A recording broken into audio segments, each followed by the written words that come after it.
Olá, graça e paz do Senhor Jesus. Tudo bem com vocês? Eu espero que esteja tudo bem contigo, com sua família. Nós vamos hoje aqui no canal Olhando para Jesus dar início a uma série de aulas de discipulado. O discipulado, meus queridos irmãos e irmãs, é o estudo sistemático da Palavra de Deus baseado na doutrina de Cristo, baseado naquilo que Jesus nos ensinou para sermos seus verdadeiros discípulos, para seguirmos os seus passos aqui na terra e assim estarmos agradando a Deus, e assim estarmos edificando a nossa fé na rocha que é Cristo.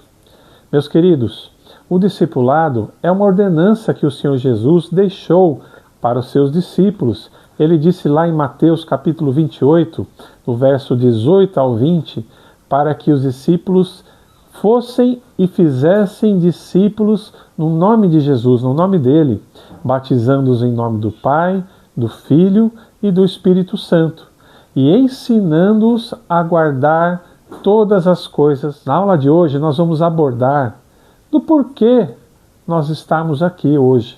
Qual o objetivo de estarmos buscando, aprender de forma sistematizada a palavra de Deus, a doutrina de Cristo.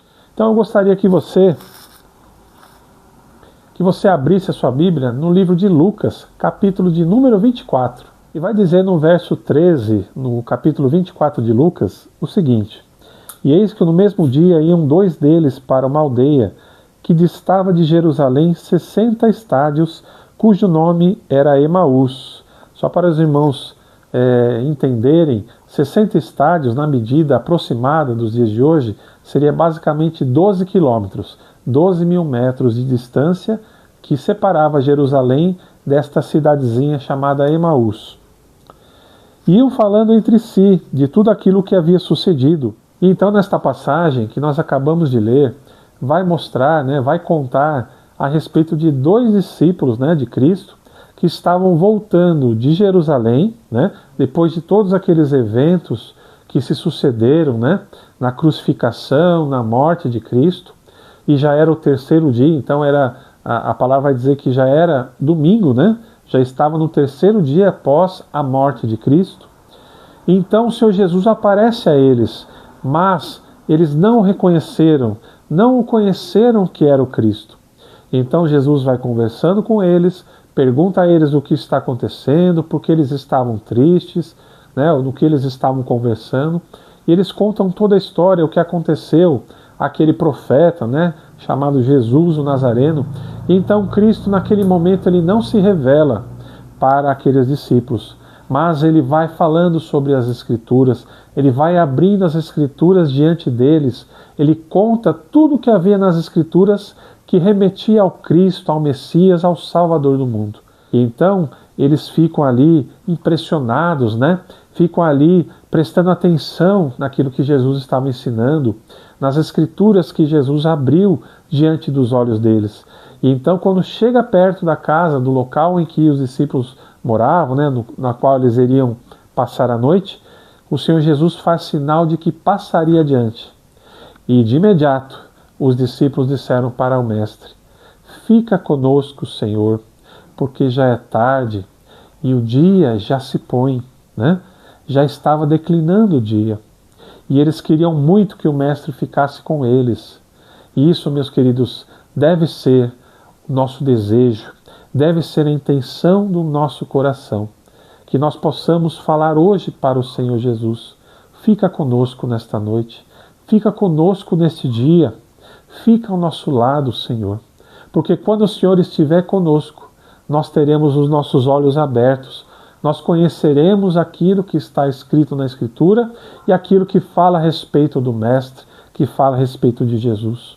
Então o Mestre carinhosamente aceita o convite dos discípulos e entra em sua casa para passar a noite com eles.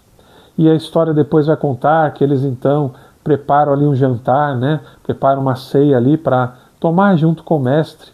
E então o Senhor Jesus, tomando o pão, a palavra vai dizer, ele parte o pão. E nesse momento em que o pão é partido, como se escamas caíssem dos olhos daqueles discípulos. Eles o reconhecem, eles o conhecem que ele é Jesus, o Nazareno, o Cristo, o Filho do Deus vivo. Ah, meus queridos, como é maravilhoso nós ouvirmos esta palavra, esta história, de que eles viram o próprio Senhor Jesus ressurreto, que acabara de ressuscitar dos mortos, e que estava ali diante deles, abrindo as Escrituras, e agora naquele momento tão especial, partindo o pão. Meus queridos, essa é uma passagem que vai tocar o nosso coração, para que nós venhamos buscar o Senhor de todo o nosso coração, que nós venhamos a conhecê-lo a cada dia, através das Escrituras, através de uma atitude devocional, de buscarmos a Deus em oração, de falarmos com o Senhor em todo o tempo, e de pedirmos para que Ele fique conosco, para que Ele habite em nosso coração, através do Espírito Santo. E a partir de então, Ele abrirá as Escrituras a nossas vistas, para o nosso coração, para que sejamos edificados e fortalecidos nas suas palavras benditas. Meus queridos, nós temos tanto a aprender com a palavra de Deus, e nós estamos nesse momento dando início a estas aulas de discipulado. E eu te convido a vir conosco nesse desafio, nesta jornada maravilhosa de aprendizado da palavra de Deus. Aqui nós iremos compartilhar fundamentos da fé cristã e aquilo que o Senhor Jesus deixou de principal para que nós guardássemos em nossos corações, para que nós tenhamos uma vida conforme a sua vontade e que nós possamos então crescer na graça e no conhecimento do Senhor Jesus daqui em diante. Meus queridos, eu quero fazer uma oração e que você também possa fazer essa oração aí do outro lado, para que nós possamos então ser fortalecidos pela palavra de Deus nesse curso de discipulado. Querido Deus, amado Pai, nós te agradecemos, Senhor, por tudo, por mais este momento que nós estamos aqui compartilhando a sua palavra. Eu te peço, Senhor, que o Senhor venha visitar a cada irmão, a cada irmã, que estará conosco nessa jornada de busca pelo conhecimento da sua palavra, para serem edificados pela tua palavra e aprenderem mais de ti, para que possam guardar as suas palavras em seus corações. Nos ajuda, Senhor, usa de misericórdia com nossas vidas e nos fortalece nesse propósito, e que o Senhor alcance e abençoe a cada um dos meus irmãos e irmãs e as suas famílias. Assim eu oro em nome de Jesus. Amém. Que Deus abençoe a sua vida, que Deus abençoe a sua família, em nome de Jesus.